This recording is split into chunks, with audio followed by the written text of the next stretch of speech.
reste dominé par la rencontre jeudi de la majorité présidentielle avec son autorité morale Joseph Kabila à Kingankati. Ce vendredi, cette plateforme, via son porte-parole, a tenu à rendre compte à la presse de l'essentiel de cette entrevue au cours de laquelle plusieurs questions de l'heure ont été abordées. Suivez. Sous cette tente, toutes les questions d'actualité sont abordées. Nous sommes à peu plus de 80 km du centre de Kinshasa, dans la ferme de Kingakati, où le président Kabila a choisi de s'entretenir avec le membre de la majorité présidentielle. La rencontre a été un échange entre le président de la République, autorité morale de la majorité présidentielle, et ses partisans. Tous les groupes présents ont pu faire état de leurs préoccupations et propositions. De la situation sécuritaire au cycle électoral en passant, aucun sujet n'est oublié. Le président de la République a fait part à ses interlocuteurs de son souci de finaliser la pacification et la sécurisation du pays qui sort d'une longue guerre d'agression. Les sujets relatifs aux candidatures pour le prochain cycle électoral de 2006 ont été déclarés purement et simplement hors contexte. Joseph Kabila a aussi éclairé l'opinion à propos de la prétendue velléité et de révision constitutionnelle. Il a déclaré qu'il ne sera jamais question pour lui-même et sa famille politique de comploter contre la République ou contre la Constitution. Enfin, le président Kabila a réitéré son engagement de donner corps aux résolutions pertinentes des concertations nationales. Accidents récurrents sur les routes nationales, le gouvernement congolais s'implique pour le juguler. Une réunion a de ce fait eu lieu entre le Premier ministre Matata Ponyo et les gouverneurs des provinces directement impliqués. Il en sort bien évidemment de mesures allant dans le sens de la prévention. Cette réunion fait suite aux accidents récurrents constatés ces derniers jours sur les différentes routes nationales en République démocratique du Congo. Sur 11 gouverneurs des provinces, 6 directement concernés ont répondu présents. Koyagialo de l'Équateur, Bamanissa de la province orientale, Tutu Saloum de Maniema, ainsi que Kamisendo Mbadou, respectivement du Bandundu et du Bas-Congo, et bien évidemment Kimbuta de Kinshasa. Objectif, faire l'évaluation de ces drames qui ont déjà occasionné bien des pertes en vies humaines, surtout sur la nationale numéro 1, à hauteur du pont Maïndombe. Mais il vaut mieux prévenir que guérir. Ainsi, cette situation est traitée de manière générale. Le problème pourrait se passer un peu partout. Vous savez, on est un pays libre. C'est vrai que nous avons des situations un peu particulières dans certaines provinces où il y a des opérations militaires.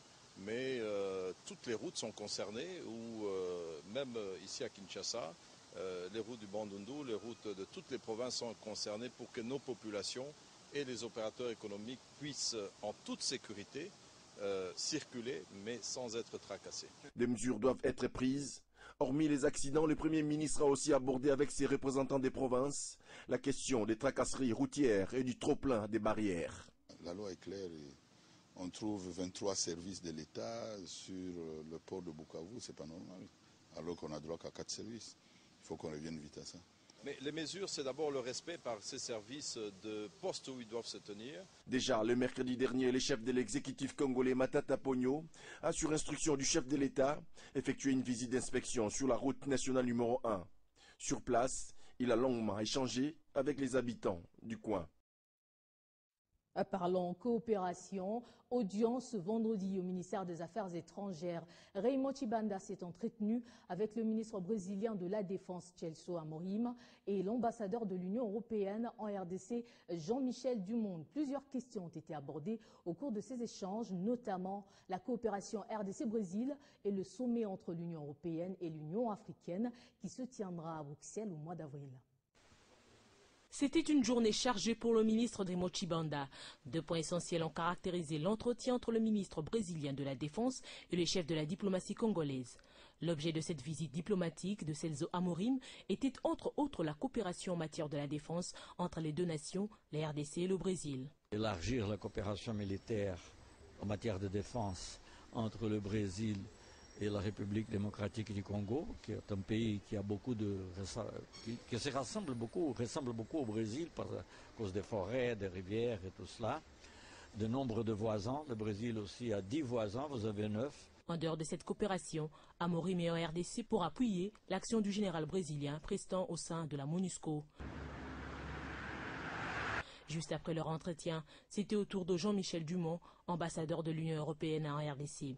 L'Afrique et notamment la République démocratique du Congo connaît une croissance tout à fait remarquable, dans les 8-9%, mais cette croissance ne bénéficie pas à la population puisqu'il n'y a pas de création d'emplois suffisante.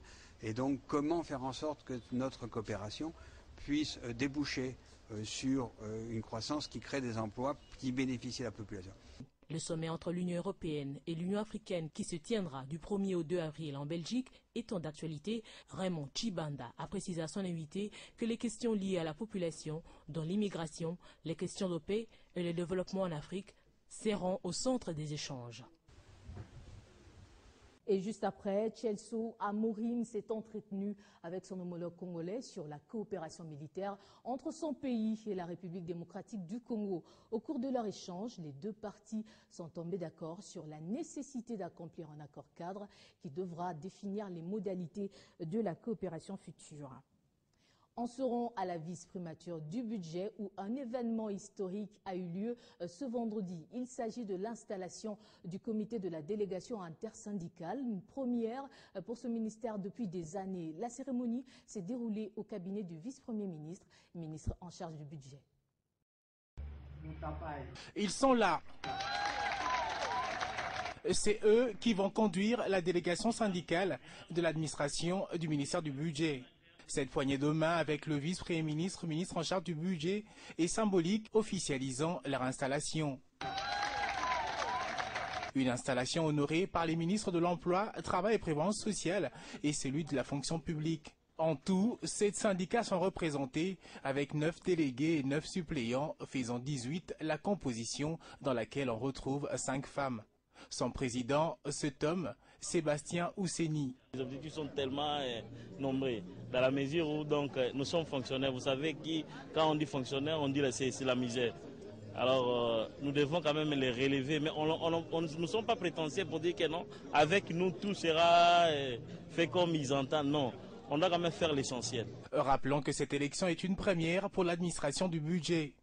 Ainsi, il leur a été demandé de travailler pour les droits et devoirs des agents tout en étant professionnels. Le délégué syndical n'est pas seulement un défenseur des intérêts sociaux, économiques et professionnels des travailleurs auprès de l'employeur ou auprès des instances hiérarchiques de l'État, mais il est aussi et surtout un acteur de développement de son organisation, la délégation syndicale, le ministère et de la société en général.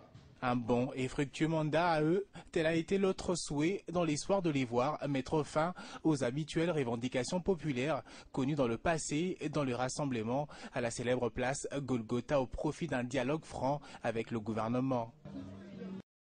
Autre titre d'actualité, sachez que la directrice de l'Organisation internationale pour la migration, Laure Thompson, a été reçue ce vendredi par le président de l'Assemblée nationale au Baminakou.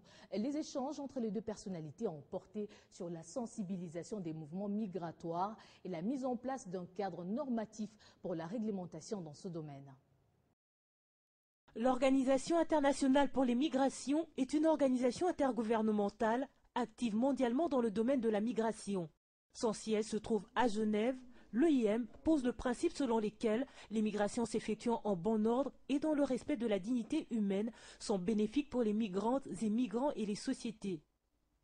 Grâce à ses bureaux et ses programmes dans le monde entier, l'OIM travaille avec ses partenaires internationaux, nationaux et locaux dans différents domaines relatifs aux migrations. Dans le but de sensibiliser les autorités congolaises sur le mouvement migratoire, Laura Thompson, directrice adjointe de l'OIM, a été reçue ce vendredi par Baminakou, président de l'Assemblée nationale au Palais du Peuple. On a discuté sur le besoin de créer un cadre juridique pour la gestion de la migration dans le pays. Et je crois que évidemment c'est très important. C'est un pays qui est au carrefour de l'Afrique. Il y a des mouvements migratoires de tout type. De différents types ici, et évidemment avoir un cadre qui régit justement ces mouvements, c'est très important. Et les lois sont fondamentales pour avoir ce cadre administratif et national pour pouvoir contrôler et gestionner mieux le mouvement migratoire. Après l'audience, le président de la Chambre basse a présidé la conférence de présidents au Palais du Peuple. Au cours de cette réunion, l'adoption du calendrier législatif de cette session de mars. Cela en présence du président de groupes parlementaires ainsi que des présidents des commissions permanentes de la Chambre basse du Parlement congolais. Le monde entier célèbre ce samedi 22 mars la journée mondiale de l'eau. Eau et énergie, c'est le thème choisi pour cette année 2014. Une occasion pour la Commission internationale du bassin du Congo Ubangi-Sanga de réfléchir sur la problématique de cette denrée vitale dans le bassin du Congo. Et à l'occasion justement de la célébration de cette journée mondiale, le secrétaire général de la Commission internationale du bassin du Congo, Ubangi-Sanga, a adressé un message dans lequel il appelle les populations à la conscientisation et à l'importance des hydroélectricités pour l'émergence et le développement de la sous-région. On l'écoute. La Commission internationale du bassin Congo Ubangi-Sanga, en sigle SICOS, dont l'une des missions essentielles est la gestion intégrée des ressources en eau, rappelle que l'hydroélectricité reste l'un des usages majeurs des ressources en eau du bassin du Congo.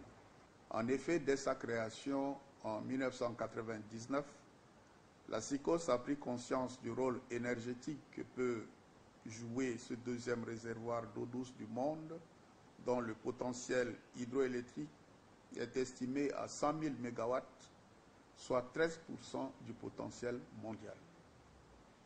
Seulement 4% de ce potentiel est mis en valeur aujourd'hui. Le taux d'accès des populations du bassin à l'électricité est d'environ 1% en milieu rural et de près de 30% en milieu urbain. On le voit, l'électricité reste encore un luxe. Pour apporter une solution durable à cet épineux problème, la SICOS a mis l'accent sur la connaissance de la ressource en eau du bassin du Congo. Pour qu'il y ait un barrage, il faut de l'eau. Pour bien dimensionner un barrage ou même un pont, il faut connaître ce qui coule dans les fleuves et les rivières. Et pour cela, il faut une longue série d'observations de ces cours d'eau.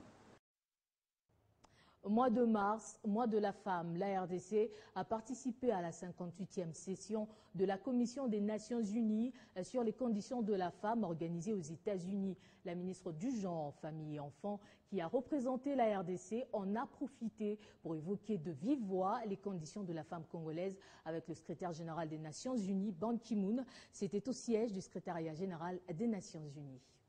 Le remercier de son engagement personnel et de son implication pour le processus de la sécurisation et de la restauration de la paix en République démocratique du Congo, mais surtout pour le déploiement de la brigade d'intervention.